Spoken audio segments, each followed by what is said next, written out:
Fight against Kubrat Pulev is rescheduled for 15th of November. Are you angry with Pulev demands regarding Olympic test? Because we have the same situation in Poland. We have a big boxing event 8th of November between Adamek and Szpilka wants the same from Adamek as Pulev wants from you. Well, I think all of these conversations on that topic, it was never a question ever, but it always came from Sauerland side, from Sauerland promotions. It was with Povetkin before, and now it starts with Pulev, and it's complete nonsense because I'm following the rules as I always did in Olympic sports and professional sports. I'm under a German boxing federation, and I'm following the rules of that local federation in this country. In the United States, there is different situations, so I'm following those rules and trying to get under my skin as a strategy on the mental side. And I don't know what these guys are trying to achieve with that. But I will follow the rules as I always did. So as I'm doing it right now, and there is no sense even to talk and trying to blame. Regarding sport quality of Kubrat Pulev, do you find this guy as the tough opponent for 15th of November? Because your last fight against Alex Leapand was, being frank, easy one. So what you gonna say then if Kubrat Pulev is gonna get knocked out in the first rounds, and you're gonna say it was easy? You just made it all exciting, the promotion, but it was easy.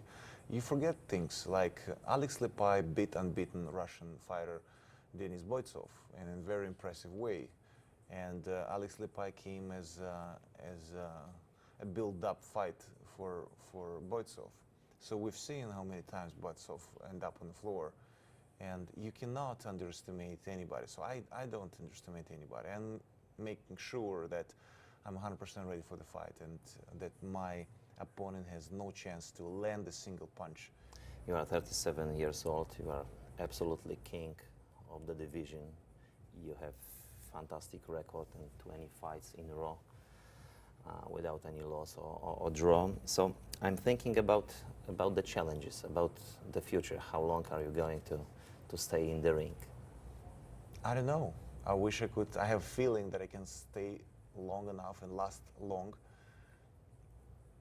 If my motivation is out there and my health is out there, then I'm gonna be fighting. If it's one of those two is missing, and you never know when it's gonna happen, it can happen out of the blue. Motivation is something that you cannot hold in your hands. It's something either it's there or not. And then I wish I can last forever, but it's not the case. So nobody's gonna last forever.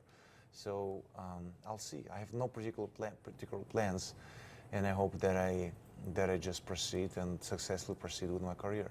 WBC belt is a next challenge because we have the champion Berman-Steven, so probably great fight between Berman-Steven and Deontay Wilder is coming. So do you want another belt? Yes, I do have wishes to fight for WBC belt. I've been trying to get it before. It was complicated due to boxing politics because sanctioning bodies are not always in agreement for such unification. In this case, I had to give up all the other titles that I had to fight for the WBC title, which doesn't make sense to me.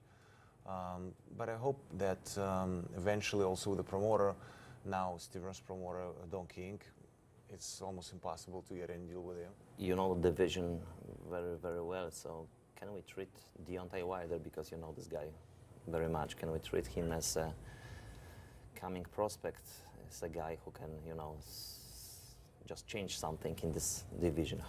What can you say about his quality? I think he's a very talented fighter. His hand speed and punching power is tremendous. And he's getting more experienced through the years and fights, and I'm kind of jealous of his record. 31 wins, 31 knockouts, even 32 now. Yeah. So it's something that definitely deserves respect, and I'm definitely jealous of that record. You mentioned Joshua. He's an Olympic champion now. He started pro career.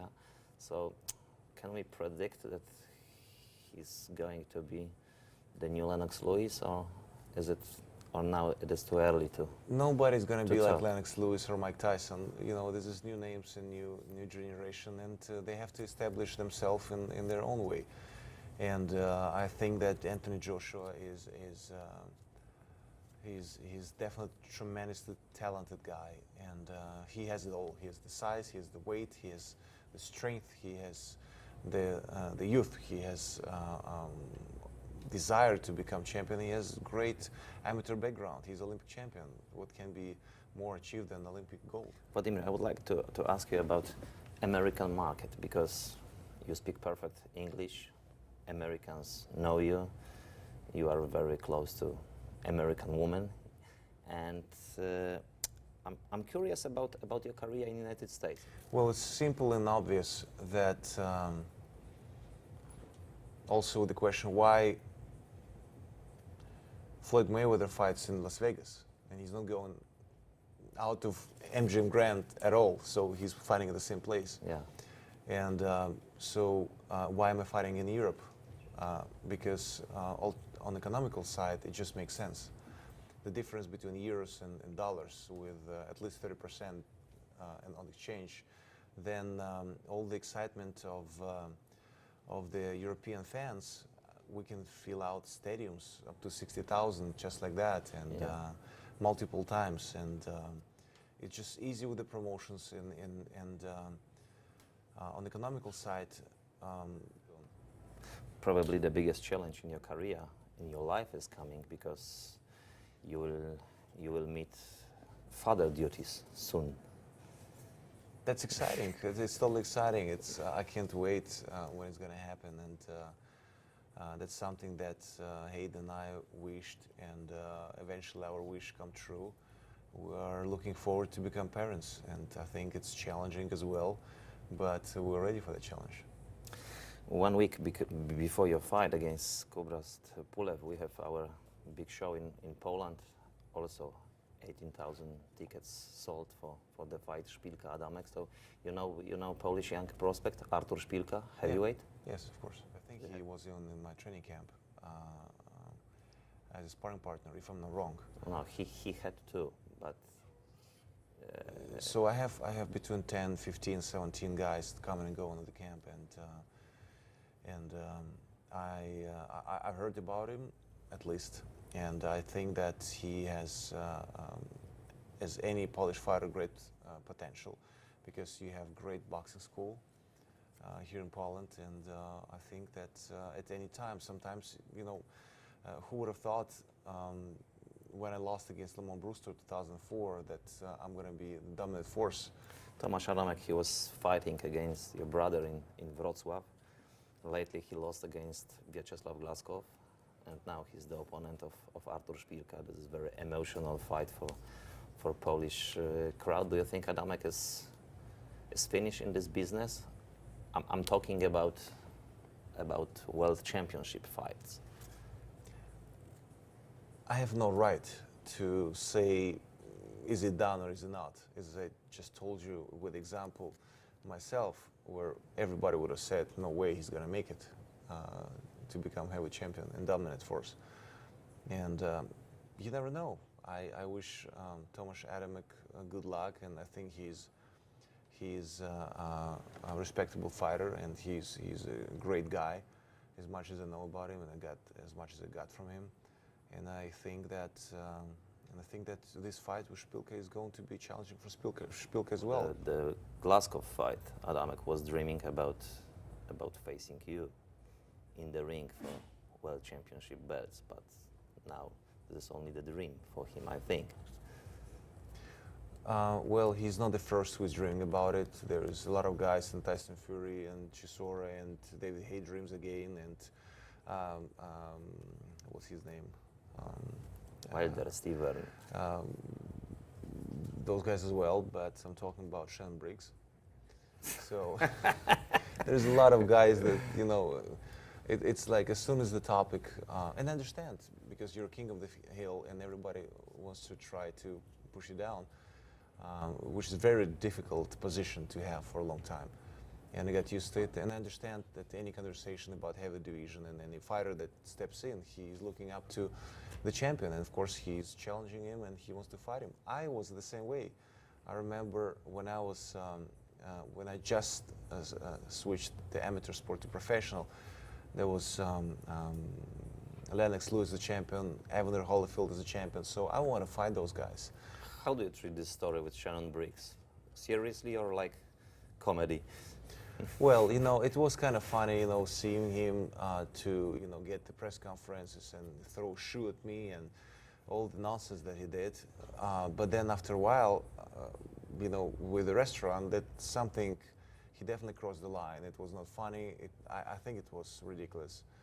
At first, I would call it bark a lot, at the entrance, get attention of people, and then walk in and whatever he did at the restaurant. I mean, that's something that definitely shouldn't happen again. And I'm not a fan of it. So sometimes I feel even a little bit embarrassed, like to be. Last question, because I admire you personally, your attitude to your country, because you can stay in Miami, have a good time, but you always have your idea, you are fighting for your country, for Ukraine, so it's amazing. Well, I have to tell you that I admire my brother. He has the toughest fight in his life. He's in the politics, especially these days. It's the most challenging thing in life that on any field people could get. That we are in a geopolitical struggle in the Ukraine, which leads to conflict between Russia and Ukraine, with Russian soldiers on Ukrainian soil, Russian army on Ukrainian soil, and all of this that involved with supplying of and supporting of the separatists on the east side of Ukraine.